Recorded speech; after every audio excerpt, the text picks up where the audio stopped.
Guys, this is Ash from inspector-training.com, and in part 2 of this video about API 571, corrosion and materials, we are going to exam tutorial. So after you have done a ID verification before the exam, and they have directed you to your desk to start the exam, you see the exam name, which is API 571 Corrosion and Materials, and your name, and ask you to confirm. Once you say OK, it takes you to the exam tutorial. And this exam tutorial says what is exactly the options available to you during the exam regarding the icons. So the very first page, you go there, you see the section time remaining during the exam on the middle, as you can see here. And then on the top left-hand corner, you see the test name. Here it says 510, but you should see 571, corrosion and damage materials. And on top right-hand corner, you see your name. Here, the candidate's name, which should be your name here. And there is a finish section button here. And if you click on this section will finish, or when the time is up. For tutorial, it's normally 10 minutes, or if you finish it earlier. So it's better to look at the tutorial before the exam starts.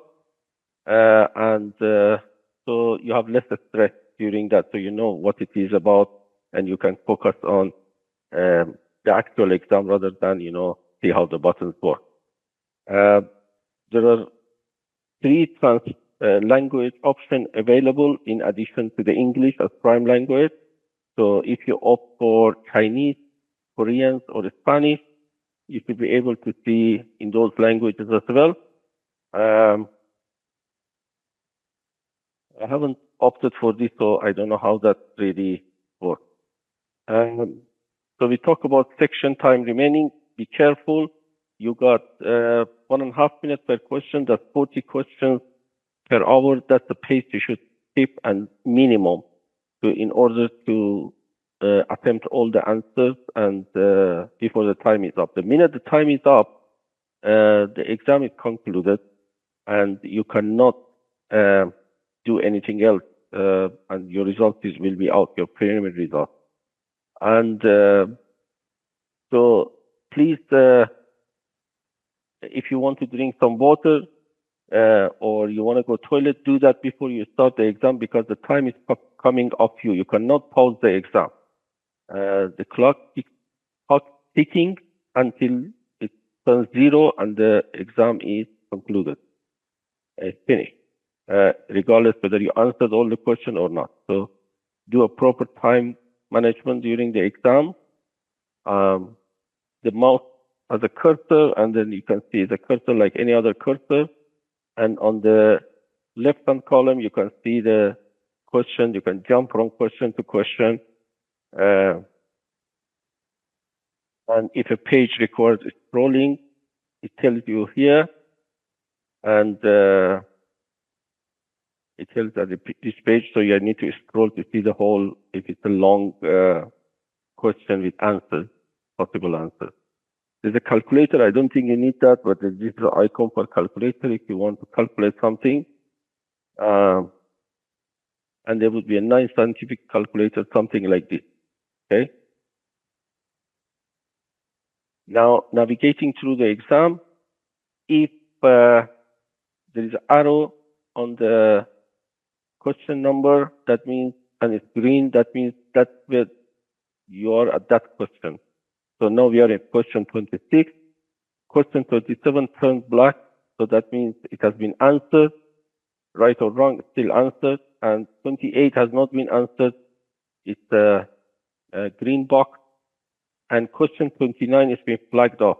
The number 29, there is a flag there, and there is a V, means that if you click on this, you see more questions. Okay.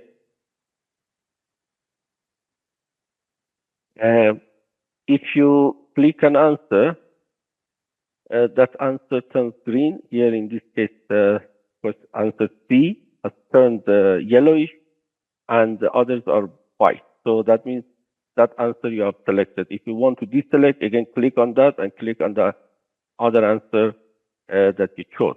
And then this turns white and the other one turns yellow. If you have a multi-choice question, it also tells you, I haven't seen that in the exams that I've done, but it says select the two answers that apply. And here A and D has changed colors because they have been selected. Okay? It tells you that if you select two answers. If drag and drop, keep the mouse on the December and pull it down to the month of the year. Same for June. And then horse and dog, click on the mouse one by one on horse and drag it down to the animal box. And this is what it should look like. I haven't seen this sort of question, but anyway, this is the option available. And also, if you have boxes that you have to connect the dots, then if you click, say, on dog and click on the canine, it will connect dog to canine. If you want to deselect that, then you just click on canine. The dog has already been clicked, so you click on feline, and then the dog box, the written dog, connected to feline box. This flagged off button is particularly found it useful if question has this flagged off button. So if you're in doubt, but you don't want to get stuck on this, you just flag it off. You can also, they will also give you a paper and a pencil. You can also note the number and then answer it anyway because there is no negative marking and you might be get out of time by the time you want to go back to all those flagged off questions. So answer it anyway, and then at the end, if there is any time remaining, you can go to flagged off question.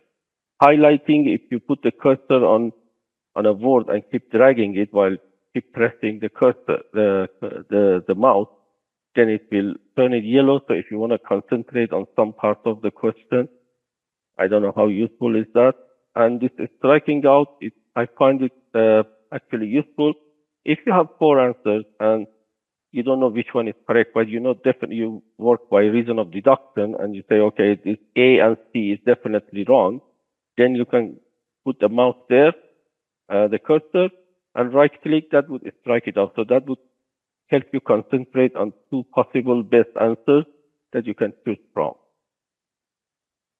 So it narrows down. You can give a feedback. There is a feedback section. If you click on this, this will come, box will come that you can make your comment, challenging or anything. But remember that whatever you do here is coming off your time. It's not going to pause the exam.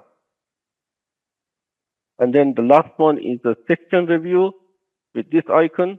As you see, if you click on this section review, what I would suggest is click on unattempted and see that if you haven't left any answer unattempted, okay, because there's no negative marking, so increasing your chances. You might be right on some of the questions you are in doubt or you don't know anything. Still answer it. And then you can click on flag question at the end. Allow, in my opinion, 15 to 20 minutes to go through all those flagged off questions. So you have complete peace of mind. You're not panicking. You're not short of time. You're just giving this question one more chance to look at it and see if you have probably done it right. Then the finish section, either the clock turns into 0 and it automatically stops the examination and concludes it, or you put you click on finish section button on the top here, and in order for you that if you have done it by mistake, they put some safeguards here. They will ask you that whether you want to finish this section. Okay, you still want it, and if you click on this, yes, I would like to finish this section, or you can say no, I won't finish, and then you go back until you utilize your remaining allocated time. If you click on I would like to finish this section, it will ask you once again that if you finish it, you are not able to return back to this. So the exam will be concluded because this is a one part closed book exam. And if you click this, which I do not recommend, and utilize your maximum time, then your exam is concluded or your tutorial is concluded. Thank you for watching.